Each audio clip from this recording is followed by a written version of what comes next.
Christophe Jacquinette d'avoir accepté de venir nous faire partager son regard sur les innovations en matière d'organisation de la santé. Il faut dire qu'il a un parcours intéressant et qui lui a permis, ou qui va nourrir d'une certaine manière ce regard, puisque il a, alors je ne sais pas si c'est dans l'ordre décroissant de ses fonctions, aujourd'hui il préside Santé Alliance, qui est un cabinet de conseil qu'il a créé. Auparavant, il a été directeur général de l'ARS Rhône-Alpes, et ceci dans un contexte à la fois important, intéressant, mais aussi qui a montré les difficultés de l'exercice de la fonction, dès lors que... alors j'ai vu des papiers, là, il y en a quelques-uns, sur la révolte d'un grand fonctionnaire. Le grand fonctionnaire, c'était vous, et la révolte, c'était le fait d'avoir dit un certain nombre de choses et de vous être heurté à quelques murs lyonnais. Par ailleurs, vous avez été antérieurement le directeur de l'ARS Picardie, et vous avez été le directeur de l'hôpital Rothschild, si ma mémoire est conforme à votre... Fondation. La Fondation Rothschild. De la Fondation Rothschild, c'est une nuance importante. Et en tous les cas, pour avoir suivi votre parcours, entendu ce que vous avez perçu et vécu, je pense que nous allons avoir un moment particulièrement intéressant à vous écouter. Alors, je rappelle notre règle, qui est que pendant la première demi-heure, vous avez la parole et la totalité de la parole. Ensuite, Alain Marié du quotidien du médecin, Gérard de Pouvourville, qui est notre hôte, puisque nous sommes à l'ESSEC, et moi-même, accessoirement, nous vous interrogerons, et ensuite, vous aurez un échange avec les personnes présentes dans la salle, et nous respecterons vos horaires et nos horaires, c'est-à-dire qu'à 10 heures, nous aurons terminé. En tous les cas, merci de votre présence. Bonjour à toutes et à tous, merci de m'accueillir parmi vous. Ça va me donner l'occasion de parler de l'avenir du système de santé plutôt que de la situation actuelle. Et on est dans un système qui est compliqué.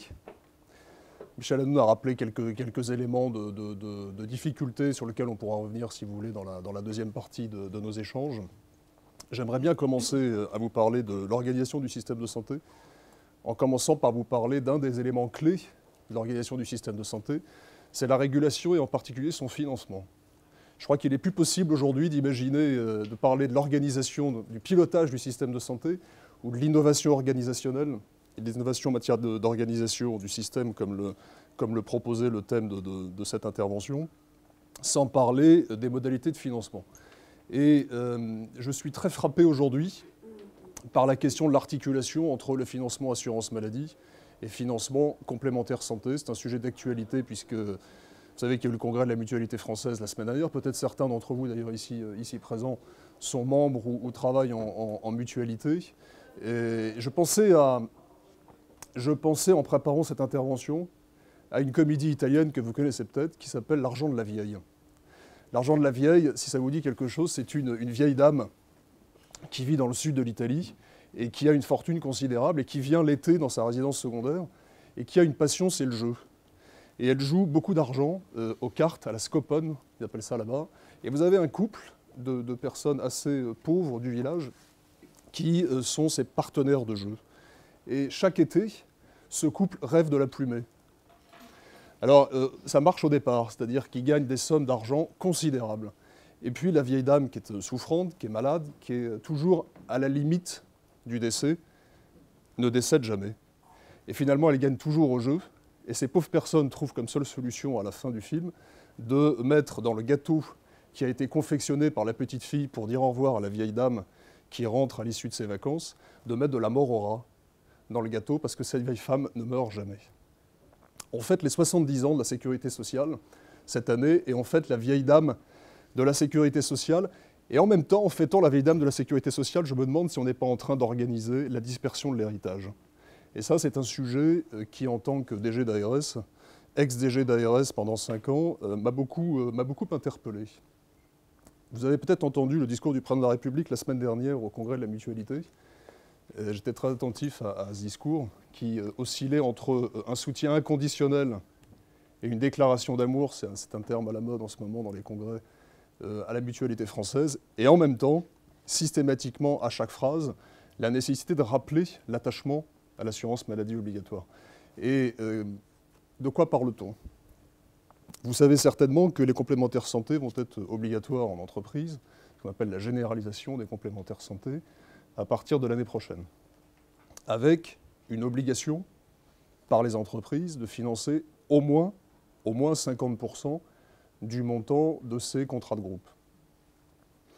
Le président de la République, dans son discours de la semaine dernière, a indiqué qu'il était évidemment à l'origine, après l'accord entre les partenaires sociaux sur cette extension et cette généralisation de la complémentaire santé en entreprise, et il a rappelé à quel point il était maintenant inquiet de la situation des acteurs qui ne bénéficieraient pas de contrats de complémentaire santé généralisés. Et voilà ce qu'il a dit. Il ne faudrait pas que la généralisation en entreprise des complémentaires santé engendre une dégradation de la situation des jeunes, des chômeurs, des personnes précaires et des personnes âgées.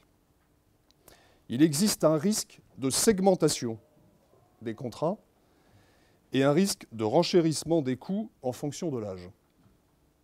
Si rien n'est fait, le coût de la garantie pour les retraités pourrait être multiplié par 3.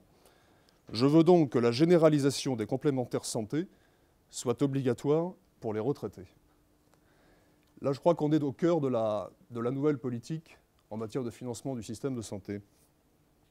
On a une politique assumée qui consiste à généraliser un système d'assurance privée, qu'elle soit complémentaire, assurantielle ou institut de prévoyance, pour une base au départ d'environ 16 millions de salariés en entreprise. Et on annonce donc cette semaine l'intention de la majorité politique actuelle du Président de la République, du gouvernement, d'étendre la totalité des complémentaires santé obligatoires aux retraités. Je ne vois pas comment on va faire pour obliger les retraités à adhérer à un contrat de complémentaire santé. En tout cas, l'annonce est faite. Et on est là, de mon point de vue, dans une mutation très importante du système de santé. Et cette mutation n'est pas seulement d'ordre financier, elle n'est pas simplement une mutation en matière de protection sociale. Je vais essayer de vous démontrer qu'elle est une mutation aussi en matière d'organisation des soins, en matière de pilotage du système de santé. On a clairement là la décision au plus haut niveau de création d'un Domaba Care à la française, un système de protection sociale privé, obligatoire, financé pour les contrats de groupe, en majeure partie par les entreprises. Alors, qu'est-ce qui se passe dans notre système de santé? Pourquoi est-ce qu'on en est arrivé là? Je vais vous donner quelques éléments, peut-être avec une approche, avec un éclairage peut-être un peu personnel, mais qui permettra peut-être de faire d'engager un débat dans la deuxième et la troisième partie de notre échange. Trois chocs importants sur le système de santé qui nous font tous parler de mutations importantes, de grands changements, de changements profonds sur le système. D'abord, évidemment, le choc démographique. Quelques chiffres que vous connaissez certainement, qu'on rappelle souvent, 100 000 personnes de plus de 75 ans par an jusqu'en 2018-2019. Environ 10% de la population en 2018-2019 qui aura plus de 75 ans. C'est un choc important. Évidemment, il est lié à l'augmentation de l'espérance de vie et donc au développement des maladies chroniques. En tout cas, à la capacité de rester vivant plus longtemps. Quand la sécurité sociale a été créée, l'espérance de vie était de 65 ans. Donc on a considérablement augmenté cette espérance de vie, évidemment, on le sait tous. On a 25% de la population, 25% de la population en 2018 qui sera atteinte d'une maladie chronique. Et donc dans les propositions d'organisation qu'on peut faire et les innovations qu'on peut faire en matière d'organisation du système de santé, on voit bien aujourd'hui que c'est le sujet majeur. Certains intervenants disent que la personne qui vivra 150 ans est déjà née, qu'elle est déjà sur Terre. Et donc on va sans cesse repousser l'espérance de vie. On la repousse aussi parce qu'on a une évolution scientifique, technique, tout à fait incroyable. On est demain dans une médecine qui est une médecine génétique, en particulier, qui est une médecine personnalisée et qui est une médecine prédictive. C'est une façon aussi de rappeler, on le verra tout à l'heure, que ces éléments-là d'individualisation, de prévision génétique, sont des éléments qui vont être extrêmement importants sur le modèle de protection sociale, sur le risque santé. Va-t-on avoir un modèle qui reste très solidaire, en gros assis sur 65 millions de personnes, dans lequel on ne va pas nécessairement intégrer des données de prévision génétique sur l'évolution ou la prévision des maladies? Vous voyez ce que je veux dire? Ou va-t-on avoir un système qui va se rapprocher davantage du système d'assurance pour le recours à l'emprunt immobilier, par exemple, avec une évaluation du risque santé futur et non pas du risque santé actuel? C'est pas est-ce que j'ai un cancer et quel est mon taux de cotisation? C'est est-ce que demain j'aurai un cancer et donc quel va être mon taux de cotisation? Et je suis très frappé par l'arrivée en France d'un modèle d'industrialisation génétique.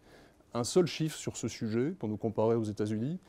Aux États-Unis, la recherche génétique sur le BRCA, cancer du sein et cancer de l'ovaire, c'est 150 000 tests par an sur un seul centre pour tous les États-Unis.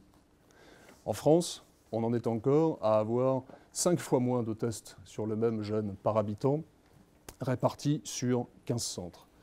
On voit bien que demain, on rentre dans un monde industriel en matière de prévision génétique, de prédisposition génétique, de tests génétiques aussi pour la réaction aux médicaments.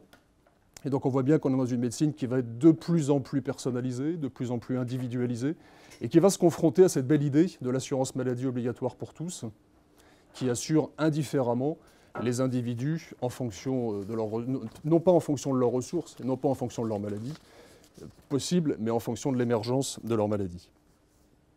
Deuxième choc, le choc financier. On est dans une situation où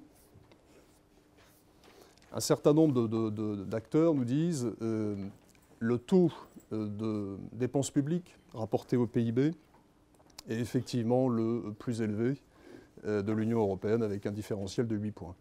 Et dans les explications à ce différentiel de 8 points, nous avons d'abord les retraites et ensuite la santé. Moi, je ne crois pas que la principale difficulté économique est liée au fait que nous dépensons plus pour la santé d'un point de vue collectif. Je crois que la vraie question, c'est est-ce que nous dépensons bien pour la santé quand on dépense 230 milliards de dépenses courantes hors indemnité journalière par an. On dépense à PIB par habitant équivalent avec le Royaume-Uni, qui lui-même est dans la moyenne de l'OCDE en matière de dépenses de santé, 40 milliards d'euros de plus par an. 40 milliards d'euros de plus par an par rapport au Royaume-Uni. Et donc je pense que la question n'est pas de savoir si on a un système de santé qui est assuré par une couverture assurance maladie obligatoire assez élevée, à 76%, parmi les plus élevés des pays de l'OCDE. La question, c'est de savoir si le montant global de dépenses, aujourd'hui, est adapté à notre richesse nationale et à notre richesse par habitant. 40 milliards d'euros de dépenses de santé annuelles de plus que le Royaume-Uni à PIB par habitant équivalent, c'est 3 fois les dotations budgétaires de l'État pour les universités françaises. Donc cet écart de dépenses est un écart qui est au regard des besoins stratégiques du pays en matière d'université, en matière de recherche, en matière de justice, est un besoin considérable, est un écart considérable. Et donc, globalement, la question fondamentale aujourd'hui, c'est est-on prêt à faire des choix macroéconomiques, plutôt en faveur d'une régulation de la dépense de santé, tout en restant dans un système hautement protégé en termes de protection sociale obligatoire, ce qui est mon souhait.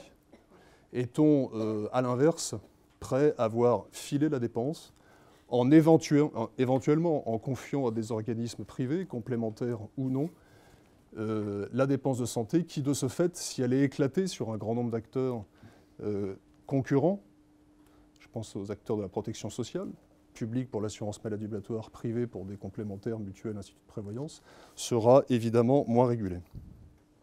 Troisième choc dont on parle souvent, qui est probablement l'un des plus compliqués aujourd'hui à gérer, c'est la question de l'accès aux ressources médicales. Et donc on le voit bien, et ma responsabilité pendant 5 ans de DG d'ARS m'a démontré à quel point c'était certainement le sujet aujourd'hui en matière d'organisation du système le plus difficile à gérer. Et d'ailleurs, les derniers votes aux extrêmes, notamment à l'extrême droite, dans un grand nombre de départements du nord de la France, ont démontré qu'il y avait aujourd'hui une corrélation entre l'inquiétude générale de la population et l'accès à un médecin généraliste. On a en médecine générale, alors qu'on n'a jamais eu autant besoin de médecins généralistes pour la coordination des parcours, pour la coordination de la prise en charge des patients complexes, on a aujourd'hui, depuis 2007, une baisse d'environ 10% du nombre de médecins généralistes. On a entre maintenant et 2020-2025 une baisse annoncée d'environ 10% de médecins généralistes, 15 à 20% de baisse de médecins généralistes sur 15 ans, qui s'ajoute en plus à un temps au travail par médecin en baisse. Donc on est dans un choc d'organisation du système de santé qui commence, il a déjà commencé, et qui va s'aggraver très fortement dans les années à venir. Et ces trois chocs-là, le choc démographique en termes de population, de type de patient, de recours aux soins, le choc financier auquel on est confronté, et dont je pense qu'il nous oblige à faire des choix rapidement, et le choc démographique, notamment la ressource médicale, se confronte à une particularité du peuple français, qui a un regard très attentif à son système de santé, et qui nous dit quoi dans tous les baromètres d'opinion? Deux choses. Les Français se caractérisent par un rejet de l'inégalité en matière de santé. Dans tous les baromètres d'opinion, et il y a un baromètre qui s'effectue depuis une dizaine d'années sur cette question, l'inégalité de santé, parmi la dizaine d'inégalités sociales de santé, est l'inégalité sociale qui est la moins acceptée par les Français. Une des inégalités qui est la plus acceptée, par exemple, c'est l'inégalité d'héritage. J'accepte d'avoir un certain patrimoine en fonction du patrimoine de mes parents. Mais je n'accepte pas de ne pas pouvoir accéder aux soins de façon égalitaire et solidaire dans l'ensemble du pays. Il y a des pays où c'est exactement l'inverse, notamment aux États-Unis. Il y a une deuxième caractéristique des Français aujourd'hui dans les baromètres d'opinion, et notamment depuis 3 ans, c'est que nous sommes le peuple aujourd'hui de l'Union européenne qui considère que l'inégalité d'accès aux soins est la plus forte aujourd'hui. 9 Français sur 10, dans les derniers baromètres depuis notamment celui de l'année dernière, qui avait été présenté par l'ISFOS et la FHF à Hôpital Expo, indiquait que 92% des Français considéraient aujourd'hui qu'on n'avait pas tous les mêmes chances selon son niveau de ressources et selon son lieu de vie sur le territoire. J'ai trouvé que ce chiffre était particulièrement frappant, parce que ça veut dire que c'est quasiment l'unanimité des Français qui commencent à percevoir non pas une dégradation de la qualité des soins, mais une dégradation très forte du sentiment d'égalité par rapport à l'accès aux soins. Alors, avec tous ces chocs, on pourrait dire de quoi est fait l'avenir. Finalement, cette grande mutation n'a pas encore produit une déflagration importante. Et comment le système a été régulé depuis quelques années. Premier point, on a contraint l'évolution des dépenses d'assurance maladie à un niveau jamais atteint. Et on a réussi, tout en contraignant ces dépenses, à maintenir le taux de prise en charge global pour l'ensemble des secteurs, par l'assurance maladie obligatoire, à environ, je le disais, 76%. Alors, il faut reconnaître que c'est une prouesse. C'est un engagement qui avait été pris par la majorité politique actuelle, un engagement qui a été tenu, et qui a consisté à dire « nous ne développerons pas les franchises, nous ne développerons pas le recours aux complémentaires santé, nous ne développerons pas la prise en charge directe par les patients, et nous maintiendrons ce taux global de prise en charge, avec souvent une critique assez forte de ce qui avait pu être fait par le passé. » Et cet objectif-là, d'ailleurs, et ce résultat d'ailleurs, a été largement souligné et repris par le président de la République dans son intervention devant la Mutualité française. On a, pour conserver un taux de prise en charge collectif au niveau auquel on était en 2012, en particulier, et vous le savez, reporté sur les acteurs de soins. Je considère que c'est à peu près un tiers de l'économie qui permettait de se situer à un Ondam en croissance d'environ 2%, alors que vous savez que l'évolution naturelle des dépenses de santé est de l'ordre de 4%, en particulier en grande partie due d'ailleurs à l'évolution des ALD, ce qui rejoint le point de l'évolution des maladies chroniques, et de l'augmentation très forte des maladies chroniques. On a reporté sur notamment le secteur hospitalier, et notamment les acteurs de santé, une demande d'économie importante. Et cette demande, je ne suis pas sûr aujourd'hui qu'elle se traduise par une performance du système de santé. On a évité la restructuration hospitalière, on a évité un certain nombre d'organisations qui auraient pu être mises en place sur les territoires, en demandant simplement aux acteurs de santé, je pense en particulier au secteur hospitalier, de baisser ses tarifs. Il était imposé, comme vous le savez, une baisse de tarifs sur les 3 dernières années, et encore cette année au secteur hospitalier, et encore l'année prochaine, et probablement encore l'année suivante, puisqu'il a été annoncé finalement une baisse du taux de croissance de l'ONDAM à environ 76%. Donc ça ne se fera pas sans baisse nouvelle de tarifs hospitaliers. C'est impossible de le faire différemment, alors que les hospitaliers eux-mêmes, pour la majeure partie, et notamment les médecins des secteurs hospitaliers, voient bien que ce n'est pas la solution. Et que la solution ne réside pas dans la réduction des tarifs équivalents, cette réduction équivalente pour l'ensemble des établissements de santé dans toute la France, mais probablement par une restructuration, une réorganisation du système hospitalier. Ce que je veux dire par là, c'est qu'on a atteint un objectif économique, qui consistait notamment vis-à-vis de nos partenaires européens à indiquer que nos déficits n'augmenteraient pas. Le déficit de l'assurance maladie a été à peu près stabilisé à 7 milliards d'euros. Mais à l'inverse, je crois qu'on a dégradé l'accès aux soins, la qualité de la prise en charge, et notamment en milieu hospitalier. Deuxième point, on est engagé aujourd'hui dans une démarche qui consiste à ouvrir, à donner la possibilité d'une ouverture de la protection sociale donc aux assurances complémentaires en matière de santé. On pourrait dire, aujourd'hui, comme je viens de l'indiquer, rien n'a été modifié en termes de taux de prise en charge, ni du médicament, ni des soins hospitaliers, ni des soins ambulatoires. Et finalement, reconnaître, demander une généralisation des complémentaires santé aujourd'hui, ce n'est peut-être que simplement reconnaître une situation existante qui serait un peu étendue aux acteurs qui n'en bénéficieraient pas.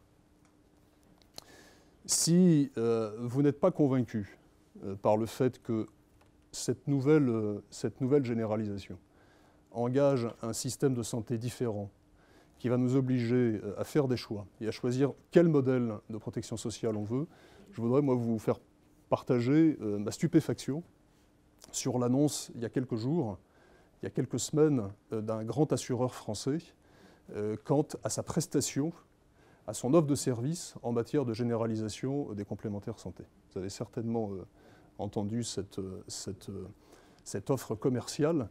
Ce qui m'a beaucoup frappé, et donc je vais la résumer d'ailleurs parce que c'est peut-être pas évident pour tout le monde, ce qui m'a beaucoup frappé, c'est ce grand groupe d'assurance, un des premiers groupes d'assurance français et mondiaux, qui intervient dans l'organisation des systèmes de santé dans d'autres pays que la France, et donc qui réplique, qui duplique en France une offre commerciale dans le cadre de la généralisation des complémentaires santé dans les contrats collectifs. On est dans une guerre commerciale très forte, il y a des parts de marché à prendre sur 33 milliards d'euros de complémentaires santé. Nous allons avoir des négociations de branches, des grandes entreprises qui passent des appels d'offres pour pouvoir assurer leurs salariés. Et par conséquent, les complémentaires santé mutuels vont se regrouper. On est à peu près sur 600, je crois, 550, 600 complémentaires santé. On dit que dans une petite dizaine d'années, il y aura plus de 30 groupes. En gros, donc, on aura une moyenne de taux de cotisation, de montant de cotisation d'1 milliard d'euros par groupe. Et ce grand groupe d'assurance offre à sa clientèle uniquement salariée. C'est là qu'on commence à voir qu'on est dans de la segmentation, y compris pas simplement de la segmentation de prix, comme je le disais sur le risque vis-à-vis des retraités, mais aussi dans la segmentation d'offres. Et il dit quoi? Il dit à partir de l'année prochaine, 1er janvier 2016, tout adhérent à mon contrat collectif pourra bénéficier d'un service sur lequel aujourd'hui l'assurance maladie et l'État, qui sont les régulateurs du système de santé actuel, n'est pas très bon. Quel est le sujet d'accès aux soins sur lequel aujourd'hui on est le moins bon? L'accès à un médecin généraliste 24 heures sur 24. Et donc moi, assureur privé, je propose à mes adhérents, alors aujourd'hui je ne suis pas sûr que la proposition commerciale qui est faite soit juridiquement et déontologiquement possible, mais cet assureur ouvre une porte en disant, vous savez, Aujourd'hui, l'assurance maladie obligatoire a un régime de conventionnement avec des médecins généralistes, mais finalement, ça ne marche pas très très bien. Et vous, qui par exemple êtes parisien et qui avez des difficultés dans les zones désertiques de Paris et de l'Île-de-France pour trouver un médecin généraliste, j'ai la solution. Et je vais vous proposer, dans le contrat négocié avec votre entreprise, de pouvoir accéder 24 heures sur 24, par téléphone, avec une possibilité de prescription médicale téléphonique, avec une possibilité d'adresser cette prescription médicale téléphonique au pharmacien de votre choix, par un médecin non pas conventionné dans le réseau des médecins généralistes existants, mais par des médecins généralistes qui seront les propres salariés du groupe d'assurance privée. Ce qui semblait impensable il y a 2 ans ou 3 ans est en train d'arriver sous nos yeux. Quand j'indique, il y a quelques mois, publiquement, que le système de généralisation des protections sociales privées est un système qui a deux risques majeurs. Un risque de segmentation des clientèles, qu'aucune loi ne pourra jamais empêcher. Et deuxièmement, que cette organisation d'un système de protection sociale privée a une conséquence majeure sur la régulation et donc sur l'organisation des soins. On est là, avec cet exemple vivant, dans un monde, une mutation profonde qui évolue. Alessandro Baricco, dans son dernier livre, parlait de la définition de la barbarie. Qu'est-ce que c'est que la barbarie? La civilisation, c'est nous les mutants, ce que nous appelons quelque chose que nous connaissons. Et la barbarie, c'est ce que nous appelons quelque chose que nous ne connaissons pas, que nous ne nommons pas. Est-ce qu'on rentre dans un monde barbare? Est-ce qu'on rentre dans un monde différent? Ce que je crois, c'est que cette annonce de cet assureur n'est pas simplement une provocation. Si elle était une provocation, vous auriez eu la totalité des acteurs politiques, des parlementaires, des plus hautes autorités de l'État, totalement attachés au principe de solidarité nationale et de solidarité collective, qui auraient réagi à cette annonce. Nous n'avons eu aucune réaction politique, ni de droite, ni de gauche, sur cette annonce. Le président de la République, dans son discours à la mutualité, n'a pas mentionné cette évolution dans l'offre commerciale des mutualités, des mutuelles, des complémentaires santé, des instituts de prévoyance, qui vont évidemment suivre ce mouvement. Raison pour laquelle je pense qu'on est dans une évolution sur l'organisation du système de santé, qui est une évolution profonde. Et qu'aujourd'hui, nous avons simplement un effet d'annonce d'un groupe d'assurance important. Le système n'a pas encore changé. La question fondamentale pour moi, c'est va-t-il changer? Dans quelle voie va-t-on s'engager? Et que vont vouloir les Français qui se disent aussi attachés à l'égalité dans l'accès aux soins et la solidarité dans le financement? Dernier point, y a-t-il un modèle alternatif? Parce que c'est ça la question. On a fait le constat que la vieille dame de 70 ans était fragile. On a fait le constat que ces bons médecins de Bruxelles indiquaient sans cesse au gouvernement français que le taux de cotisation et de prélèvement obligatoire était trop élevé. Et on a fait le constat qu'évidemment, les choses allaient évoluer. Elles peuvent évoluer dans plusieurs sens. Le sens aujourd'hui d'intérêts commerciaux dans la protection sociale. Et donc j'insiste dans l'organisation du système. Il y a peut-être d'autres solutions. Peut-être qu'on peut bâtir un modèle dans lequel on pousse la responsabilité de l'assurance maladie obligatoire jusqu'au bout. Modèle que nous n'avons pas expérimenté. On peut peut-être imaginer un système où nous aurions une unification du pilotage entre l'État et l'assurance maladie, derrière l'assurance maladie obligatoire. On évolue aujourd'hui d'un modèle où on a un État qui a pris la main sur l'assurance maladie obligatoire, avec des complémentaires santé facultatives jusqu'au 31 décembre prochain. À un modèle où l'assurance maladie obligatoire devient encore plus sous la coupe de l'État. C'est l'article 1er d'ailleurs de la loi de santé publique qui indique pour la première fois que l'État a la responsabilité entière de la politique de santé. Il a fallu l'écrire dans cet article, parce que ça ne semblait pas évident, donc maintenant les choses sont posées, et donc on est définitivement, il y a un certain nombre d'autres articles, il y a 2 autres articles dans la loi de santé, qui indiquent à quel point le plan de gestion des risques de l'assurance maladie, les actions de l'assurance maladie deviennent directement sous la responsabilité de droit, elles l'étaient de fait précédemment, et elles deviennent de droit sous la responsabilité de l'État. Et on est en train d'évoluer dans un autre système, comme je vous l'indiquais, où on a un modèle d'assurance maladie obligatoire, qui reste encore plus sous la main de l'État, mais un système de protection sociale privée qui devient obligatoire.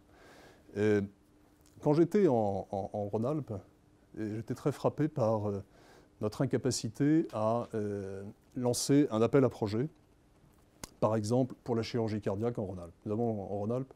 Nous avions en Rhône-Alpes 4 centres de chirurgie cardiaque à Lyon et 4 centres de chirurgie cardiaque à moins d'1 heure et demie de Lyon.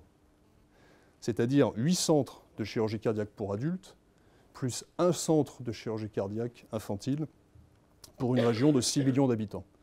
Alors en Suède, les Suédois auraient rigolé parce qu'ils auraient dit, mais vous savez, nous, pour 8 millions d'habitants, on a un centre de chirurgie cardiaque et un seul.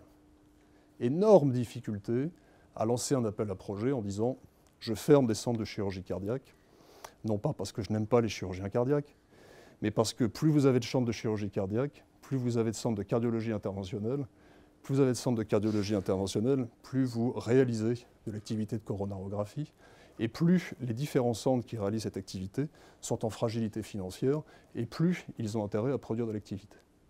On était exactement dans cette situation en Rhône-Alpes.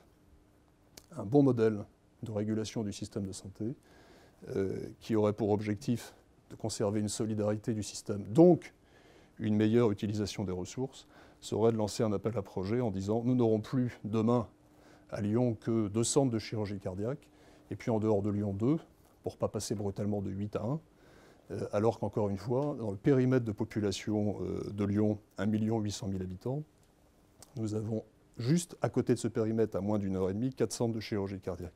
Donc les temps d'accès, dans une grande région comme Rhône-Alpes, n'était pas un critère déterminant pour définir le nombre de centres. Le vrai critère déterminant était le besoin de la population. Et, troisième thématique, l'industrialisation nécessaire de nos offres de services. Nous ne pourrons pas améliorer la régulation du système de santé sans passer par un surcroît d'industrialisation.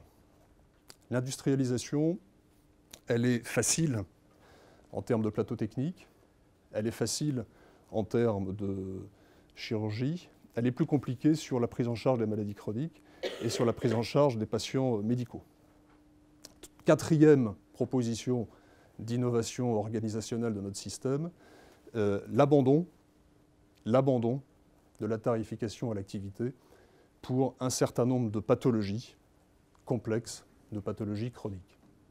Autant la tarification à l'activité est un levier pour industrialiser, je dis bien industrialiser, avec toutes les normes de sécurité et de qualité que permet une industrialisation. Autant il semble impossible de conserver une tarification à l'activité pour des patients qui vont être de plus en plus lourds, de plus en plus complexes, avec des problématiques de parcours de soins dans le système de santé. Nous aurons besoin, pour ces patients-là, de renforcer la coordination des parcours. Et la coordination des parcours, elle ne s'effectue pas à l'hôpital. La coordination des parcours, elle s'effectue en dehors de l'hôpital. Et donc tout l'enjeu de notre système de santé aujourd'hui, c'est de transférer entre 5 et 10 milliards d'euros dans les 10 années qui viennent, entre 5 et 10 milliards d'euros, donc ce n'est pas une petite affaire, du financement de l'hôpital, par exemple la tarification à l'activité pour des patients chroniques, en dehors de l'hôpital. Et en dehors de l'hôpital, par exemple, ce sont la création, dès que possible, de plateformes de coordination de la prise en charge de patients très complexes. Je ne dis pas qu'il faut prendre tous les patients en ALD ou tous les patients en maladie chronique sur des plateformes de coordination dans les territoires. Je dis qu'il y a un certain nombre de pathologies qui ont à la fois des composantes médicales, mais aussi des composantes sociales. Je pense à l'obésité morbide en particulier. Ces pathologies-là doivent être prises en charge, financées, coordonnées par des structures sous la responsabilité de médecins généralistes, dans les territoires, probablement des territoires d'environ 200 000 habitants, ce qui correspond à peu près au territoire des filières gérontologiques qu'on observe dans la plupart des régions. Ça suppose qu'on ait, 5e proposition, une vraie délégation, une vraie modification de la délégation des tâches.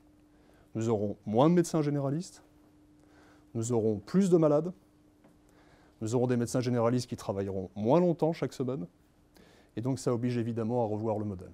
C'est compliqué parce que les médecins généralistes eux-mêmes ne sont pas demandeurs, voire freinent sur la question des délégations de tâches.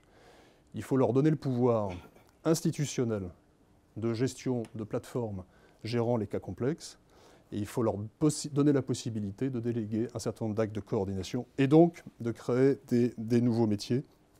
C'est un sujet sur lequel on est très souvent. On n'a pas encore pris la décision aujourd'hui de confier le financement au parcours d'un certain nombre de pathologies complexes à ces plateformes et plus de les confier un bout au médecin généraliste quand le patient est dans son cabinet, un bout à la maison de retraite, à l'EHPAD, un bout à l'hôpital, un bout au réseau de soins, puisque ces plateformes qui géreraient des patients complexes, évidemment, intégreraient dans ces plateformes les réseaux de soins qui, évidemment, disparaîtraient. Dernière proposition, je lance comme ça quelques pistes qui nous permettront de débattre ensuite si vous le souhaitez. Dernière proposition, on ne peut pas maintenir évidemment un système de santé solidaire comme on le souhaiterait tous, avec une maîtrise de la dépense. Parler de maîtrise de la dépense, c'est simplement avoir un chiffre en tête.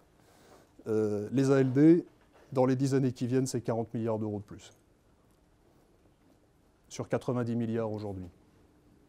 Donc, où on touche au régime des ALD, pour éviter d'exploser notre système de protection sociale en santé à hauteur de 40 milliards, qui s'ajouterait aux 7 de déficit actuel, sauf si le taux de croissance, tout à coup, revenait à un niveau de 4%.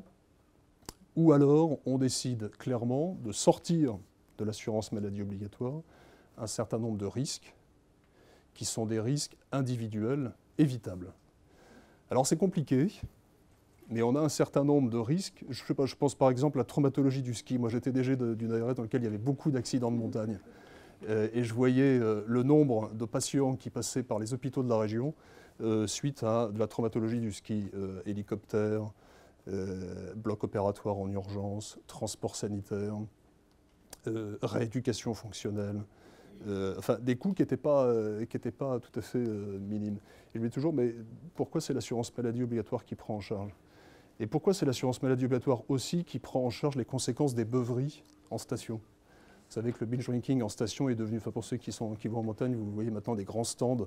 Alors je lisais aux élus de la région, j'aimerais bien que vous m'aidiez à financer le coût là, des transports sanitaires, parce que quand je vois que vous financez des opérations commerciales avec des grandes marques de vodka, et que sur les stations de ski, vous avez des médecins qui vous expliquent que c'est très compliqué de prendre en charge les enfants de 14 ans qui sont alcoolisés en réanimation au milieu du reste, et ce n'étaient pas des anecdotes. Et je crois que là, on a une réflexion à avoir sur la responsabilisation individuelle des Français sur les risques individuels évitables.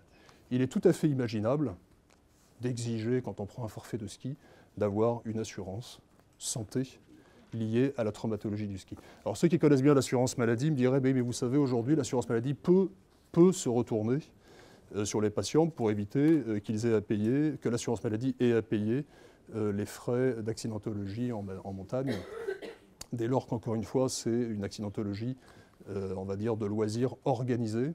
J'insiste parce que le concept de la responsabilisation individuelle est compliqué. Mais là, on est sur quelque chose d'assez simple et qui coûte des sommes phénoménales. Et on pourrait décliner un certain nombre de comportements individuels personnels pour lesquels il pourrait être envisageable, pour le coup, que ces comportements-là ne soient plus financés par la solidarité nationale. Voilà, mesdames, messieurs, les différentes pistes sur lesquelles on peut échanger maintenant. Merci à vous. Merci de cette analyse dont je partage beaucoup d'éléments. En même temps, je suis un peu triste parce que ça fait quand même 20 ans que ce type d'analyse, c'est pas pour dire qu'elle n'est pas originale, mais ça fait 20 ans en fait, qu'on préconise ce genre de solution, notamment la nécessité effectivement de restructurer la médecine de ville pour contrôler et suivre les patients chroniques et diminuer les accès injustifiés à l'hôpital. En fait, on a fait l'inverse, en gros. C'est-à-dire qu'on a, compte tenu effectivement des contraintes démographiques que vous évoquez, plutôt ramené du soin primaire sur l'hôpital pour simplifier, etc. Ça fait 20 ans, j'imagine, qu'on se pose aussi la question de la fongibilité des enveloppes. Alain, voilà. Quelles sont les lueurs d'espoir, en fait, que la situation change, à savoir, voilà, quelles sont, à votre avis, hein, les lueurs d'espoir qui feraient que, d'un seul coup, l'ensemble des acteurs du système de soins se disent, bon sang, mais c'est bien sûr, il faut vraiment changer, quoi, la façon de faire, et on se donne les moyens de le faire. Moi, je ne les vois pas dans la loi santé, ces moyens de faire, en fait. En gros, je vois le dessin, on voit le dessin EIN, qui va effectivement dans cette direction, mais on ne voit pas les outils, et notamment les outils financiers dont vous parlez, qui iraient dans cette direction et qui aideraient effectivement les DG d'ARS que vous avez été, les DG de super ARS qui vont venir, à effectivement impulser ces changements importants. Donc ça, c'est ça, moi, je veux dire, je suis d'accord à 100% avec ce que vous dites. C'est pas pour jouer à l'ancien combattant, mais dans le rapport santé 2010 de commissariat au plan en 92, le modèle qu'on avait proposé, effectivement, c'était un modèle de restructuration de l'offre de soins locale, avec des créations de health system un peu à l'américaine. Ça n'a pas été la solution qui a été choisie. Enfin, alors, Alain, tu t'en raconteras d'autres, hein, parce que tu as vécu tout ça. Quelles sont les lueurs d'espoir pour que ça change? Deuxième question, je voulais vous demander quelque chose. Vous avez dit, supposons que vous avez parlé de la croissance, enfin, si la croissance est à 4%, c'est génial. Si la croissance repart, faut-il relâcher la contrainte sur l'Ondam, à votre avis? Et en fait, sera-t-on capable de résister à la pression pour relâcher la contrainte sur l'Ondam? C'est d'autres questions. Après, c'est un point de détail. Vous avez dit que les médecins généralistes n'étaient pas trop fanats sur la délégation des tâches. Je voudrais... Moi, j'ai le sentiment inverse. C'est-à-dire, j'ai le sentiment que les médecins généralistes de terrain qui sont en train de s'organiser et qui reconnaissent la nécessité de s'organiser, ils sont fanats à fond. Parce que s'ils ne le font pas, ils sont un peu coincés. Et que la résistance vient plutôt de leurs syndicats, enfin des syndicats qui les représentent. Alors peut-être pas MG France, mais ça vient plutôt au niveau des syndicats qui les représentent. J'ai l'impression que le terrain est très favorable à ça. Voilà, j'ai fini. Bon, sur les constats et sur l'ancienneté des constats, si vous dites que je n'ai pas été très original, je suis d'accord. Non, mais c'est une boutade. C'est très synthétique et très éclairant. C'est une boutade. On est sur un modèle quand même qui se dégrade là.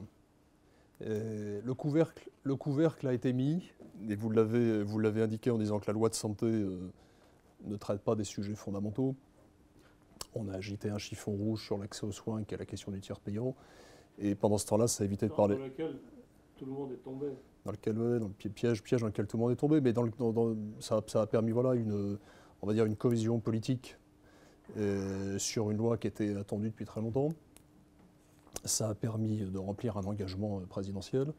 Et ça a évité surtout de parler du reste.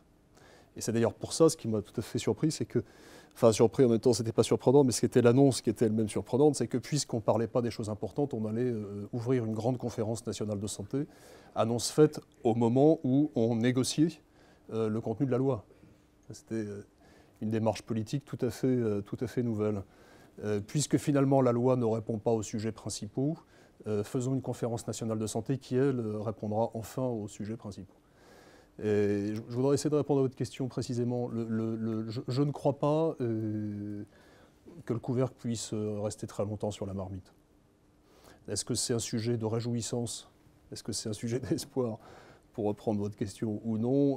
En tout cas, ce dont je suis certain, c'est que, écoutez, dans un département, je vais dire les choses très clairement sans faire de politique, dans un département comme l'Eure, l'Eure est le deuxième département le plus pauvre en médecins généralistes par habitant, derrière la grande région Picardie, dont l'Oise, puisque le département le moins pourvu en médecins généralistes, c'est l'Oise. Ce qui est très intéressant dans cette géographie-là, c'est qu'on est sur deux départements qui sont limitrophes de l'Île-de-France. Ça veut dire qu'on a un grand nombre de personnes, on va dire sociologiquement plutôt favorisées, qui travaillent dans l'Oise, qui vivent dans l'Oise, qui travaillent en Île-de-France, et puis qui rentrent dans leur département et qui ont... Pardon ? Je dis à Chantilly dans l'Oise. Par exemple. Alors Chantilly est un territoire de l'Oise qui est évidemment un peu plus privilégié. Mais vous avez des endroits dans l'Oise où vous avez, enfin la moyenne de l'Oise, c'est 1500 patients par médecin généraliste, 1500 habitants par médecin généraliste. La moyenne nationale est à 950. La moyenne nationale. La moyenne un médecin généraliste. C'est 1500 patients. Voilà. Donc on voit bien qu'on est sur des modèles. Alors on est sur un écart entre l'Oise et le niveau national très important, et on est presque à ce chiffre-là dans l'heure. Quels sont les 2 départements français? Je ne parle pas de la région PACA. En dehors de la région PACA, quels sont les 2 départements français qui, aux dernières élections départementales, ont envoyé au 2e tour le plus grand nombre de candidats extrêmes? Et encore une fois, je ne suis pas de politique, mais c'est un constat de rejet d'un système. C'est l'Oise, en particulier la Somme, l'Oise et l'Eure. Dans l'Eure, 22 cantons, 20 candidats d'extrême droite, non pas au 1er tour, au 2e tour.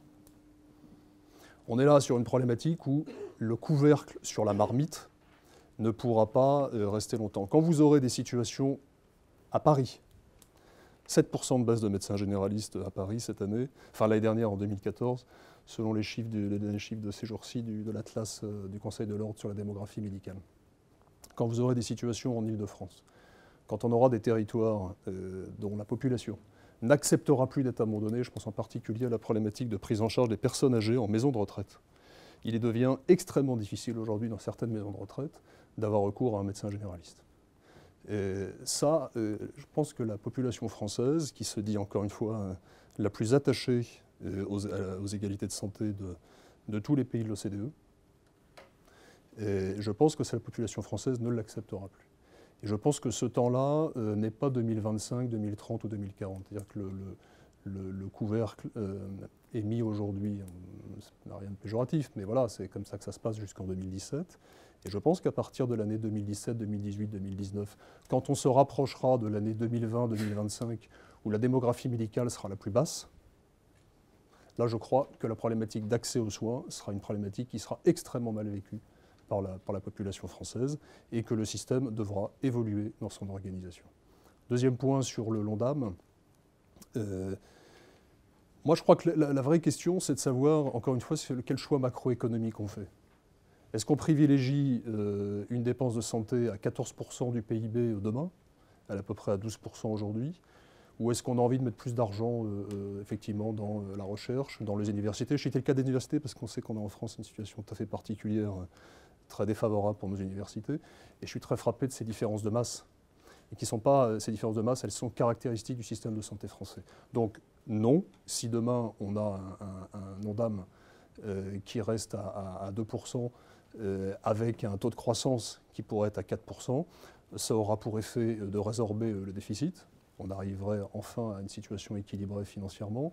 Et surtout, je crois que ça permet de développer les aspects de compétitivité économique du pays. Il est complètement incroyable d'annoncer un plan de compétitivité économique pour les entreprises et de leur demander de financer à 50%. De financer à 50% alors qu'elles financent déjà à 50% l'assurance maladie obligatoire, d'avoir un prélèvement obligatoire, non pas public, mais privé cette fois-ci, qui s'ajoute à la totalité des charges des entreprises. Si on ne régule pas la dépense de santé, ou par l'intermédiaire de l'Ondam au Parlement, ou par l'intermédiaire de la dépense générale financée par les complémentaires santé, alors on a un système de santé qui croît de façon peut-être au détriment d'un certain nombre d'autres acteurs économiques et du niveau de vie, et aussi du niveau de vie des Français. Dernier point sur les délégations de tâches, je suis d'accord avec vous, on a quelques médecins généralistes de base qui se rendent bien compte que le système ne peut pas continuer. J'ai toujours été très frappé, moi, de l'intervention d'un monsieur qui s'appelle Pierre Dehaze, qui est président que vous connaissez bien. Et vous étiez présent quand il est intervenu, je crois, devant les DG d'ARS, qui disait, vous savez, moi j'ai créé la Fédération des maisons de santé parce que je suis parti d'un principe assez simple. Aujourd'hui, je peux prendre en charge à peu près 1000 à 1000, enfin, avant de créer les maisons de santé pluriprofessionnelles, je peux prendre en charge à peu près 1000 à 1200 patients par an. Et je pense qu'avec le modèle que j'ai mis en place avec mes confrères dans l'Ain, je pourrais prendre entre 4500 et 5000 patients par an. Donc la vraie question, quand on parle d'industrialisation, que je souhaite, moi, assurantielle, obligatoire du système de santé, c'est une industrialisation qui ne se fait pas seulement à l'hôpital, mais qui peut se faire aussi dans les soins de premier recours. Et donc on a un certain nombre d'acteurs des soins de premier recours qui sont prêts à cette industrialisation, et comme vous l'avez dit, un certain nombre d'acteurs plutôt minoritaires, mais qui sont bien représentés syndicalement, qui eux n'ont pas envie de lâcher ce qui est considéré comme un pouvoir dans l'organisation du système de santé. Alors, Alain, Marie. Oui, alors, il y aurait beaucoup de questions à vous poser, hein, puisque vous avez abordé pratiquement tous les problèmes, mais je vais en poser une assez générale. En vous écoutant, est-ce que vous n'avez pas l'impression... plus fort, oui. Est-ce que vous n'avez pas l'impression quand même que beaucoup des problèmes actuels viennent d'un manque de pragmatisme, en particulier lié au fait que les responsables de la santé publique, d'un côté, de l'organisation des soins et les économistes de la santé, n'ont pas l'air de toujours beaucoup se parler, et en tout cas de ne pas s'écouter. Autrement dit, vous avez donné deux exemples. L'obésité pathologique, j'allais dire l'évolution vers la médecine génétique. On pourrait ajouter le dépistage de l'hépatite, on pourrait ajouter la prise en charge des cancers, le dépistage des cancers. Dans tous ces niveaux, à tous ces niveaux, on entend dire la place générale, centrale du médecin généraliste. On n'entend jamais suivre le constat actuel qui est aux antipodes, c'est-à-dire qu'il y a une démédicalisation totale de la prise en charge de l'obésité. Et donc, partant de là, si on veut vraiment ça, il faudrait se poser des questions concrètes. Qu'est-ce qu'on veut pour passer du point A au point B? Mais on l'entend jamais, ça, ou très peu, et il ne se passe rien, donc. Donc, je veux dire que, est-ce que vous ne pensez pas qu'il y aurait une autre façon d'appréhender les choses plus pragmatique et qu'il y ait un pilote dans l'avion qui réunisse tout le monde? Sans ça, j'ai peur qu'on continue à parler beaucoup des mêmes choses pendant longtemps. Oui, alors pilote dans l'avion, on ne manque pas de pilote. Non, mais on ne manque pas de pilote. Non, mais voilà, je crois que, enfin, on l'a dit, on peut s'étendre sur le sujet. Il y a beaucoup de pilotes. Et moi, je crois que, pragmatique, oui, je crois que la réflexion, c'est qu'on ne peut pas d'un côté, à longueur de discours, indiquer que le médecin généraliste est le pivot du système et vouloir s'en passer. Le pragmatisme, je pense qu'il serait dans une négociation, dans une alliance avec les syndicats de médecins généralistes, en disant si le sujet aujourd'hui, c'est la gestion des maladies chroniques, à la fois sur le plan financier et puis sur le plan du service et donc de la qualité de prise en charge du système de santé, la vraie question c'est comment on organise et comment on coordonne cette prise en charge. Et cette prise en charge, j'insiste, elle doit passer sous l'autorité du médecin généraliste, y compris en termes de financement. Alors on est sur un système que vous connaissez un peu, qui a été expérimenté au Royaume-Uni il y a quelques années. Et ça veut dire que les médecins généralistes sont incapables aujourd'hui, et même demain, de faire de la gestion, de financement. Mais ça veut dire que sous leur autorité, il est possible d'envisager dans une alliance entre les agences régionales de santé ou ce que deviendraient demain les bras armés d'une agence nationale de santé assurantielle, assurance maladie obligatoire, une organisation du territoire avec les médecins généralistes, y compris donc pour le financement des maladies chroniques. Mais tous les experts sont d'accord. Donc le sujet, je crois que ce n'est pas le pragmatisme, le sujet c'est l'audace.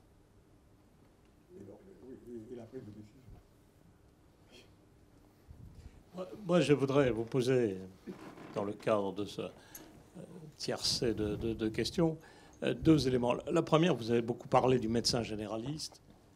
Je spécule qu'un médecin généraliste n'égale pas un médecin généraliste, même si en France, la statistique veut qu'un médecin égale un médecin. Je n'y crois pas. J'ai exercé comme médecin généraliste, alors que j'étais spécialiste à l'époque où on ne pouvait pas faire des cabinets de groupe avec des spécialités différentes. Donc on avait fait un cabinet de groupe de médecins généralistes, on pouvait, et on exerçait nos spécialités avec le secteur 2. Donc c'était la manière dont on avait résolu les choses. Mais un médecin n'égale pas un médecin.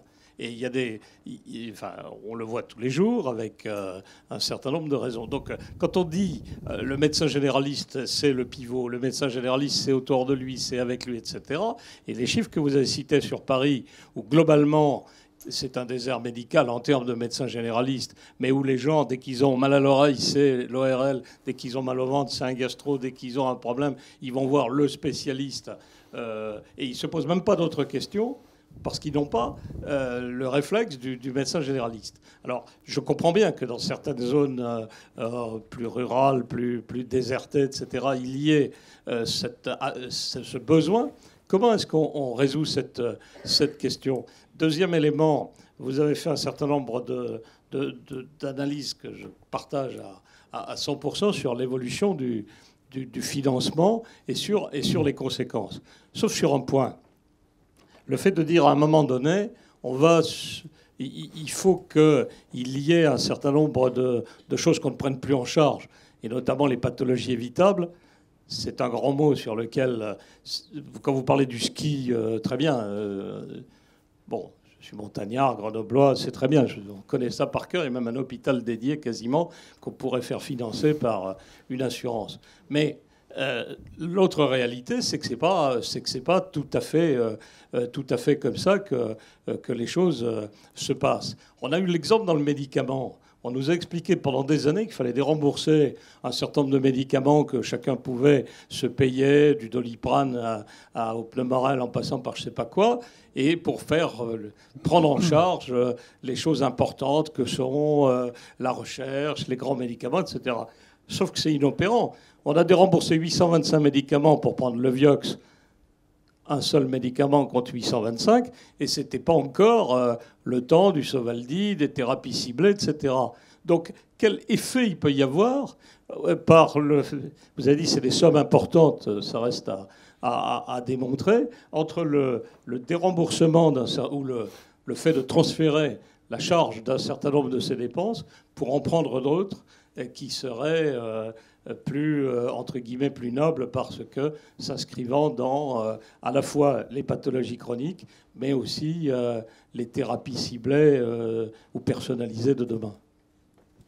Alors sur le premier point, sur les médecins généralistes, voilà, moi j'ai beaucoup parlé de la médecine générale en tant que coordination des parcours complexes. Je partage avec vous l'idée que sur un certain nombre d'endroits dans le territoire, une population sociologiquement éduquée, bien informée, qui se repère bien dans le système de santé, n'a pas nécessairement besoin du médecin généraliste pour tous les cas de figure.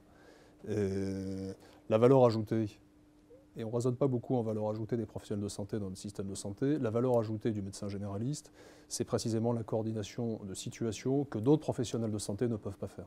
Mais depuis qu'on en a fait un spécialiste, du généraliste, il peut être spécialiste de la coordination de cas complexes. C'est pas. Non, mais c'est pas. C'est pas. Moi, sur ce plan-là, sur ce plan-là, je serais moins sévère que vous. Moi, j'ai rencontré beaucoup de médecins généralistes, de jeunes médecins généralistes qui s'installaient en maison de santé, et j'ai plutôt, pour moi-même avoir fait des études de médecine, et j'ai plutôt été favorablement impressionné par le niveau de formation des médecins généralistes et par le comportement et les attentes d'un certain nombre de jeunes médecins. Beaucoup plus attentif que ce qu'on peut dire à la question de la prise en charge globale du patient. Et quand vous regardez les résultats des choix de l'internat sur la médecine générale, on se rend compte que ce n'est pas du tout une spécialité qui est en perdition. Vous avez des personnes qui sont très bien classées aux ECN et qui, à la grande surprise de leurs collègues, choisissent la médecine générale. Il y a un certain nombre de postes en médecine générale qui ne sont pas pourvus, certes, mais on n'est pas du tout sur les choix de médecine générale dans les dernières parties du classement aux ECN. Et ce qui montre à quel point la médecine générale n'est pas une spécialité, comme vous venez de le dire, en perdition ou en désaffection de la part des jeunes médecins. Deuxième point, sur la question de la prise en charge sur un certain nombre de comportements, de résultats de comportements évitables, c'est compliqué d'établir la liste. Mais encore une fois, c'est une question de décision. On a un certain nombre de pathologies, y compris avec l'évolution dont je n'ai pas parlé tout à l'heure, mais des outils connectés, qui permettra de suivre le comportement d'un certain nombre de patients, y compris dans des situations de maladie chronique. On peut tout à fait imaginer que l'assurance maladie obligatoire, je dis bien l'assurance maladie obligatoire, considère que la contrepartie d'une solidarité maintenue pour des ALD pris en charge à 100%, soit davantage la responsabilisation plus importante, y compris financière, d'un certain nombre de patients en maladie chronique. Je préférerais que cet exercice-là ou cette évolution-là soit faite par un système d'assurance maladie obligatoire public que par un système d'assurance maladie obligatoire privé. Alors, Alain Coulon. Alors, une question qui me paraît, à moi, en tout cas centrale. Tu dis des choses qui me paraissent, je ne dis pas banales, mais assez largement consensuelles. Oui. Il ne faut pas se priver de le dire, des choses consensuelles. Pourquoi ? Parce que ce qui me frappe, moi, c'est l'extraordinaire consensus qui existe, non seulement au niveau des experts, mais assez largement partagé par les acteurs, en tout cas dans les conversations privées, sur le diagnostic du système, sur les thérapeutiques, sur l'existence de marge de manœuvre. Prendrai un seul exemple. Je suis allé l'année dernière au Royaume-Uni pour voir la prise en charge du diabète, et comme je parle mal l'anglais, et que je le comprends mal, j'ai un moment tiqué sur le... Une prise de sang. Non, pas du tout. Il m'a dit, le type qui parlait me disait, on vous rendez compte, on a 20% des dépenses liées au diabète qui sont pris dans l'hôpital. Il voit ma surprise, il me dit, oui, je sais, on n'est pas bon. Je lui dis, non, ne vous méprenez pas, nous on est 40. Je prends ce seul exemple pour montrer que, illustrer concrètement ce que tu dis sur la réponse en termes organisationnels de la transition épidémiologique. C'est-à-dire sur le fait que est à l'hôpital aujourd'hui des malades atteints de diabète, notamment pour les complications, qui n'ont rien à y faire. Et ça fait des marges de manœuvre tout à fait considérables. Considérons-le comme acquis. Pourquoi, d'un côté, ce large consensus et l'immobilisme actif, créateur de chaleur, que l'on constate non seulement au congrès de la mutualité, mais dans les conversations privées. Je prendrai un deuxième exemple concret. Il se trouve qu'hier soir, j'ai dîné avec Claude Lécher. Et je lui disais, comment ça se fait que tu es intelligent quand tu me parles là, et que tu racontes des conneries quand tu prends des positions publiques. Franchement, il est plutôt bon, Claude Lécher, comme Pierre de Haas, qui le connaît bien. Président de MG France, pour ceux qui ne... Bon, il me dit, en octobre, il y a des élections. Et donc, tu ne te rends pas compte de l'état de déshérence et d'énervement dans lequel sont les médecins généralistes. Si je leur dis publiquement ce que je te dis là à toi, tout simplement, je suis battu. De l'autre côté, Ortiz dit la même chose, c'est SMF. Et donc, moi, l'hypothèse que je fais, c'est que le frein principal de l'évolution, c'est la peur. C'est l'autre version de l'audace, oui. C'est la peur des politiques. La santé, c'est un bâton merdeux. C'est la peur des médecins. Je sais ce que j'ai. J'ignore à quelle sauce je dois être mangé, donc je ne m'engage pas. L'hôpital, qui lui aussi pratique une schizophrénie absolument extraordinaire entre des discours pas trop cons et des pratiques conservatrices caricaturales. Je ne vais pas les aligner tous. L'assurance maladie qui s'est débarrassée enfin du seul qui avait le courage de faire et de dire quelque chose pour prendre un type qui était véritablement, lui, beaucoup plus souple. Bref, c'est de grande peur. Et l'administration, pareil. Je veux dire, l'audace de la DGS, quelque chose d'incommensurable. Bon, donc, ça veut dire quoi? Ça veut dire que si l'on veut faire avancer le public, il faut traiter cette grande peur. Comment la traiter, me semble-t-il? Soit en créant une peur encore plus forte,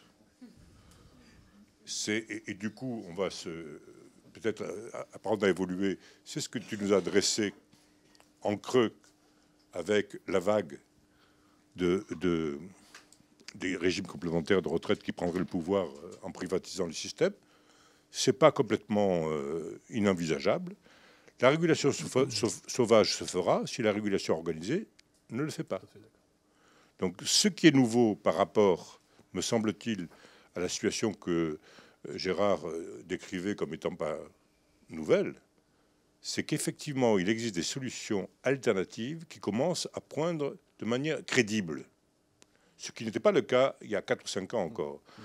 Une opinion publique lasse, des solutions alternatives crédibles, ça peut créer une plus grande peur que la peur du changement, qui aujourd'hui est le frein le plus puissant. Deuxièmement, rassurer. Rassurer, ça veut dire dresser des perspectives. Pourquoi voulez-vous que les gens changent quand ils ne savent pas vers quoi tend ce changement? Ils ne sont pas si mal là où ils sont, et donc ne vont pas évoluer frénétiquement. Il y a des gens qui aiment se fouetter, il y a des gens qui lisent Proust, enfin, il y a des tas de gens qui ont des formes de perversité diverses et variées, mais assez peu, finalement, changent pour le plaisir de changer. Ils changent s'ils sentent que ça va leur faire plaisir. Donc comment jouer, me semble-t-il, pour lever ce frein qu'est la peur, entre l'émergence d'une nouvelle peur, plus forte que la première, et la réassurance qui donne sens au changement? C'est la question que je te pose. Oui. Belle réflexion, merci Alain. Non, mais sincèrement, merci. Écoute, moi, je parlais tout à l'heure de barbares. Vous savez, la peur de l'arrivée des barbares est-elle un facteur de mobilisation pour essayer de conserver ou de faire évoluer un système sur des valeurs dont j'ai rappelé que les Français sont en promotion de ces valeurs-là en attente très forte et auxquelles, fondamentalement, la majeure partie des professionnels de santé eux-mêmes sont attachés. Moi, je ne crois pas, dès lors qu'il y a une solution alternative, qui est à la mode suisse, hein, c'est-à-dire je suis professionnel de santé, j'ai un grand groupe d'assurance qui a démontré qu'il était capable d'organiser un tout petit maillon hein, de l'offre de soins, qui vient me voir en tant que professionnel de santé et qui me dit, vous savez, demain, je suis dans un scénario fiction, c'est pas ce qui se passe aujourd'hui, mais c'est une hypothèse assez probable. Je vais vous rémunérer une part complémentaire à ce que vous rémunère aujourd'hui l'assurance maladie obligatoire, parce que dans mon contrat, je voudrais proposer aux salariés de la grande entreprise X qui a négocié pour ses 12 000, 50 000, 100 000 salariés un contrat d'assurance privée collective en santé très intéressant. À chaque patient que vous voyez, je vais vous donner 10 € ou 15 € de plus que les 23 € financés par l'assurance maladie obligatoire. Quel professionnel de santé qui pourtant est très attaché et qui se disent encore très attachés au système d'assurance maladie obligatoire va dire non. Donc s'il y a un modèle, comme tu l'as indiqué, de substitution possible vers lequel on tend, je ne crois pas que ça va être facile de s'opposer à ce modèle.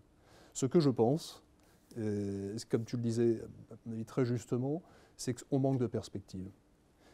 Quand j'insistais tout à l'heure sur le fait qu'aucun acteur politique, ce qui m'a quand même énormément surpris, bien qu'il y ait une cohérence globale dans la politique qui est menée aujourd'hui et qui pourrait être menée par une majorité politique de droite. Hein. Cohérence, disons une continuité, hein. Pas l'incohérence. Oui, une cohérence dans le sens où, puisque je suis sur un objectif de limitation de l'augmentation des dépenses de santé, puisque je suis sur un objectif de maintien d'une part d'assurance maladie obligatoire importante et que je suis confronté à une poussée très forte des besoins de santé et que je ne veux pas toucher à l'organisation du système de santé dans ce cas plus fondamental, et notamment dans les ressources consommées par l'hôpital public, eh bien la cohérence, c'est que je me donne un moyen d'ouvrir le système de santé à une assurance privée, encore une fois, obligatoire. C'est ça que j'appelle cohérence. Et cette cohérence-là, elle n'est pas spécifique à la majorité politique actuelle. Il n'y a eu aucune réaction politique sur cette question. Donc on manque clairement, de valeur et de mise en valeur et de mise en perspective de ce que pourrait être le renforcement de la solidarité nationale. Quand, encore une fois, je vous prie vraiment de bien vouloir croire que je ne fais pas ici de politique, mais ce qui est très intéressant, allez écouter le discours du président de la République devant la mutualité. Si vous êtes là ce matin, c'est que probablement vous vous intéressez aux questions de santé, et si vous vous intéressez aux questions de santé, il faut écouter ce discours. Dans ce discours, le président de la République rappelle tous ces enjeux. Et il rappelle systématiquement le fait qu'il avait pris l'engagement de ne pas dégrader le taux de couverture de l'assurance maladie obligatoire et que cet engagement a été tenu. Mais parallèlement, il rappelle à plusieurs instants de son discours le fait, avec une certaine dérision, qu'on ne peut pas imaginer un système d'assurance maladie obligatoire qui serait renforcé. Que ça n'est pas possible. Et que ceux qui l'imaginent sont des doux idéalistes. Il ne le dit pas comme ça. Mais le message est clairement celui-ci. Et ce que je crois, c'est que sans alliance nationale, droite, gauche, professionnels de santé, y compris libéraux, le système n'évoluera pas dans le sens que tu indiquais. Je voulais rebondir sur le côté pragmatique que vous aviez mis en avant, notamment pour les stations de ski et les accidents de ski, avec la mobilisation des élus locaux.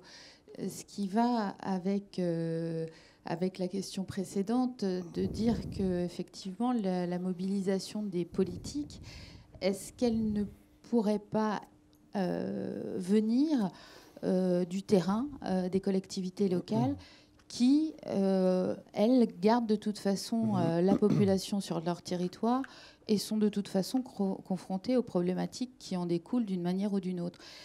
Alors c'est vrai que la santé n'est pas une responsabilité des collectivités territoriales, mais elle finit par le devenir dans les conséquences qui en découlent. Je partage votre point de vue.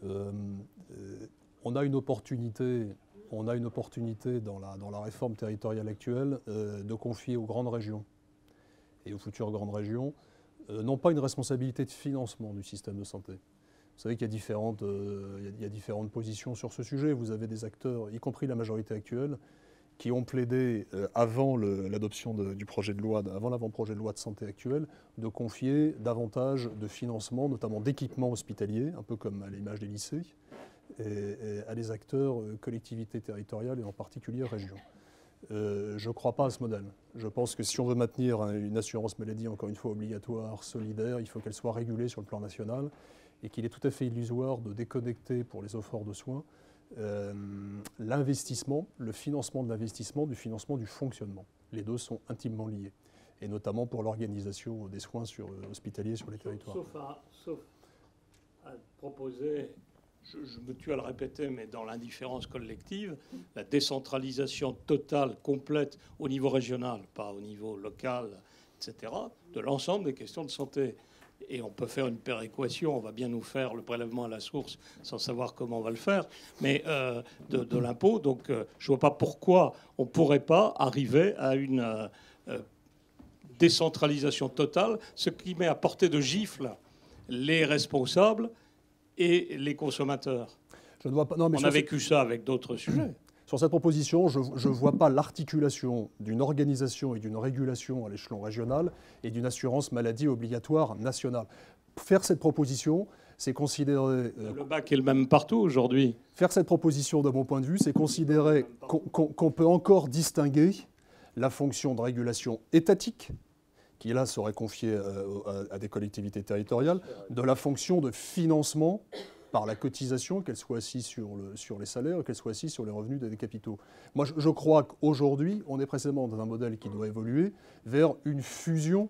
C'est une position que je défends, je ne dis pas que c'est la meilleure. Je dis que moi, je défends cette position que tant qu'on n'aura pas fusionné la responsabilité du financement du système de santé, de l'organisation du système de santé, on restera avec un avion peu piloté parce qu'il y a beaucoup de pilotes sur ces questions. Je voudrais terminer de répondre à votre question en vous disant que sur le plan des collectivités territoriales, il faut qu'on passe à une étape où les collectivités territoriales prennent davantage de responsabilités, je pense aux grandes régions en particulier, donc non pas sur le financement de la santé, mais sur la coordination des politiques relatives aux déterminants de santé. Considérer que la santé, c'est simplement une problématique d'assurance maladie obligatoire ou d'offre de soins, on sait que c'est un peu court. Et on sait que les déterminants de santé sur la santé de la population, et notamment pour les populations précaires, n'ont assez peu à voir avec la question de l'organisation de l'offre. On pourrait tout à fait imaginer que sur les questions de santé-environnement, qui aujourd'hui sont dans la main de l'État, c'est-à-dire que presque 15 à 20% des effectifs en agence régionale de santé sont en fait des agents qui s'occupent de santé-environnement, alors que le plan régional santé-environnement est adopté par l'État et par les régions. C'est-à-dire que la région aujourd'hui a une responsabilité de programmation, de planification sur les déterminants de santé que sont les problématiques de santé-environnement, mais n'a aucun moyen humain. On pourrait imaginer que sur toutes ces questions-là, qui concernent la globalité des questions de santé, je pense à l'éducation à la santé, notamment en milieu scolaire, donc je viens de parler de la santé-environnement, je parle de la santé au travail. Sur ces questions qui sont des questions majeures, notamment dans une situation économique et sociale difficile auprès de populations de plus en plus précarisées, la région soit le pilote de la réflexion globale sur la santé dans la région. Parce que ce sont des politiques de proximité. Ce sont des politiques de proximité auprès de populations pour lesquelles les messages ne peuvent pas être tous identiques. Et là, l'élu local, et notamment l'élu départemental, le jour où les départements seront peut-être fusionnés avec les régions, ou l'élu régional à proximité de la population, peut être un acteur important du message, de la communication en matière de promotion de la santé et de mise en valeur de la totalité des déterminants de santé. Ça passe par une réforme importante qui serait que les conférences régionales de santé et de l'autonomie ne seraient plus à la main des agences régionales de santé. Et donc je plaide pour que les conférences régionales de santé et de l'autonomie soient sous la responsabilité des futures grandes régions, ou par intégration dans les CESER, ou par fusion des CESER et des CRSA, ou par un dispositif qui consisterait à ce que la conférence régionale de santé et de l'autonomie soit une section santé, enfin une section santé au sens sanitaire et médico-social des CESER. Et là, on aura une responsabilité non pas financière sur l'offre de soins. Je crois qu'il ne faut plus que les régions financent l'offre de soins, y compris sur les maisons de santé pluriprofessionnelles. Mais je crois qu'à l'inverse, on doit déléguer et donc décentraliser aux régions la réflexion sur la problématique globale de ce qu'est la santé d'une population régionale. Alors, allez-y. Oui, merci. Oui, vous avez parlé des diverses maladies chroniques et moi je pensais à l'exemple de l'apnée du sommeil où on a voulu en fait contraindre les patients à utiliser l'appareil qui était à leur disposition et ça a été déclaré comme liberticide en fait. Donc on est coincé là. C'est vrai. Et puis l'autre sujet c'était le DMP. On n'en a pas parlé, mais c'est un gouffre, à la fois un gouffre financier et en même temps ça générerait des économies colossales. Ça éviterait des doubles examens. Alors, sur le DMP, il nous reste combien de temps? Non, allez-y, ce sera un deuxième groupe. Non, mais on va pas parler trop du DMP, mais l'expérience que j'ai eue en tant que DG d'ARS, c'est que j'étais dans la région qui est la première, avec 3 autres régions, à expérimenter le DMP. Ce que j'en ai retenu, c'est qu'en Picardie, le DMP a été lancé du fait du grand enthousiasme des collaborateurs de l'Agence régionale de santé et des médecins de l'URPS. Et je suis allé à la première conférence, de presse, en présence de la ministre, sur le lancement du DMP2. Et j'ai compris ce jour-là que ça ne marcherait pas. Et donc j'étais très embêté parce que j'avais déposé la candidature de l'ARS de Picardie, j'avais déclaré ma flamme à la ministre pour l'accompagnement du DMP, j'avais soutenu la ZIP dans son processus, j'avais convaincu les médecins de l'URPS, vous savez, ces médecins libéraux qui ne veulent surtout pas qu'on intervienne dans leur organisation et qu'on les contraigne à utiliser un dossier médical partagé. Et là, pendant la conférence de presse, j'ai compris que ça ne fonctionnerait pas parce que la totalité des syndicats de médecins généralistes qui étaient dans la salle et de représentants de médecins généralistes qui n'étaient pas des représentants syndicaux ont indiqué au directeur de l'ESI qu'ils n'avaient pas été associés au lancement du projet DMP. Et à l'inverse, quand je suis arrivé en région Rhône-Alpes, existe un DMP qui fonctionne très bien, qui a la vertu d'avoir été créé par les hôpitaux et par les médecins généralistes, qui est totalement soutenu par l'URPS, c'est-à-dire l'Union régionale des professionnels de santé des médecins libéraux, et qui permet aujourd'hui, dans les CEPOM signés entre l'ARS et les établissements de santé, d'avoir un objectif de transmission dématérialisée, d'examen de compte-rendu de sortie, bientôt d'examen de biologie, étant comme un indicateur d'évaluation dans le CEPOM de la collaboration entre les établissements de santé et les médecins généralistes. Donc je ne crois pas que la question du DMP soit une question d'adhésion ou non des médecins généralistes. On peut faire adhérer les médecins généralistes. J'illustre le propos parce que quand je parle de cette alliance nationale avec les médecins généralistes, on l'indiquait tout à l'heure sur la question de délégation de tâches, elle me semble possible. La difficulté, c'est quand on engage un projet comme le DMP et que les médecins généralistes, devant la ministre et devant les journalistes, en conférence de presse, indiquent qu'ils découvrent le projet. C'est peut-être pas faux. Une seconde. Non, c'est pas faux. Je revenais à un mot qui a été prononcé plusieurs fois, y compris par moi, le pragmatisme. Ça vous donne raison. Au niveau de la région, on est obligé d'être pragmatique puisqu'on doit réaliser quelque chose. Et dans les bilans initiaux, juste pour rappeler, on parle toujours de la base vertueuse des centres de santé, des syndicats un peu plus rétifs. Il y a des gens dont on ne parle jamais encore ce matin, c'est les jeunes qui s'installent de plus en plus tardivement. Vous avez dit qu'ils travaillaient moins. Et donc, est-ce qu'on pourra vraiment réformer si on n'a pas toujours au départ une cartographie, j'allais dire, exacte des forces en présence? Parce que ça me paraît important, ces jeunes qui ne s'installent pas très tard. Oui, je vois à quoi vous faites allusion. Le report d'installation de la médecine générale, des médecins généralistes. Alors, dans les derniers chiffres du Conseil de l'Ordre, ça s'est un petit peu corrigé. Bon. La question, c'est pour ces jeunes médecins-là, la capacité à trouver un environnement de travail qui soit pluriprofessionnel. Donc on le voit très bien. Et la totalité des maisons de santé qui ont pu se développer dans le pays, on a eu un nombre important de maisons de santé qui sont créées sur tous les territoires depuis 2010. La totalité des jeunes médecins qui sont venus faire leur stage dans ces maisons de santé, à 80%, ils sont restés, quel que soit l'endroit d'installation. Donc on voit bien que la problématique, elle n'est pas tellement j'ai peur d'être en exercice libéral. La problématique, elle est surtout j'ai peur d'être en exercice libéral tout seul. Juste un commentaire là-dessus quand même. Alors, il y a une erreur qu'on fait, c'est les études de l'IRDES montrent que les médecins qui travaillent en cabinet ou en cabinet organisé en médecine de santé travaillent moins, mais ont une productivité supérieure en termes d'accueil des patients. Donc, on a des modèles organisationnels qui sont plus efficaces. Donc on a la réponse.